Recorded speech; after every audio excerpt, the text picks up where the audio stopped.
তো হাই বন্ধুরা, আপনারা সবাই কেমন আছেন? হচ্ছে প্লাটিনা বাইক ব্যাটারিটা গাড়িতে বারবার ব্যাটারি ডিসচার্জ হচ্ছে। কাস্টমার 1 মাস আগে ব্যাটারি লাগিয়েছিল, তো আবার ব্যাটারি ডিসচার্জ হচ্ছে, গাড়ি থেকে ব্যাটারি চার্জ হতে পারছে না। তো চলুন কোথা থেকে প্রবলেম দেখাচ্ছি। মাল্টিমিটার দেখুন, ব্যাটারিতে 12 ভোল্ট চার্জ দেখাচ্ছে। সরি, একটু 12 ভোল্ট চার্জ দেখাচ্ছে। যখনই চাবি অন করছি, স্টার্টটা মারো, স্টার্টটা মারো, সেটার মধ্যে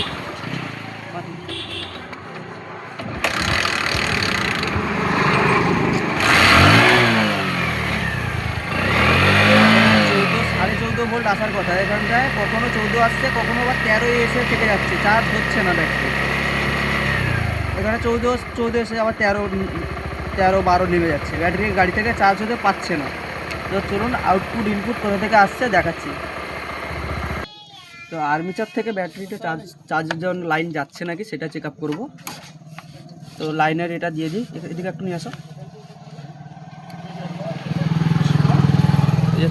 দেখো, কালোর উপরে যে হলুদ কালারটা আছে এটা হচ্ছে বডি আর্থিং, সাদায় লাল এই কালারটা হচ্ছে তোমার পিক আপ কয়েলের, লাল কালারটা হচ্ছে তোমার হেডলাইটের জন্য, ব্লু কালারটা হেডলাইট লাইটিংয়ের জন্য কাজ করে।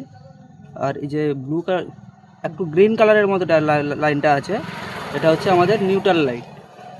যে ব্লুতে সাদা আছে এই লাইনটা হচ্ছে আমাদের ব্যাটারি চার্জিংয়ের জন্য যাচ্ছে। তো এই লাইনটায় ভোল্টেজ আসছে নাকি চেক করবো। বুঝছো?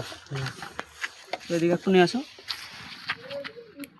এটাই আমার ব্যাটারি চার্জিংয়ের জন্য যাচ্ছে। ব্যাটারি থেকে এখানটায় 12 ভোল্ট আসছে। তো চার্জার এই যে আরআর ইউনিটটা আছে, এই ব্যাটারি থেকে চার্জ নিতে পারবে না, চার্জ দিবে, চার্জটা নিতে পারবে না।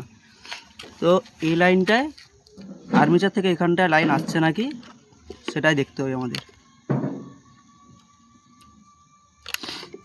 কিকটা মারো তো, চাবিটা অফ করে, ল্যাম্পটাকে দেখতে পাচ্ছেন এই যে লাইন আসছে, তার মানে আমার আর্মিচার কয়েল পুরো পারফেক্ট আছে। আচ্ছা, চাবি অন করলে এখানটায় এই লাইনটায় ব্যাটারি ভোল্টেজ আসছে নাকি দেখে নিচ্ছি। সবার প্রথমে বডি আর্থিংটা মেন দেখতে হবে আমাদেরকে, বডি আর্থিং আসছে নাকি।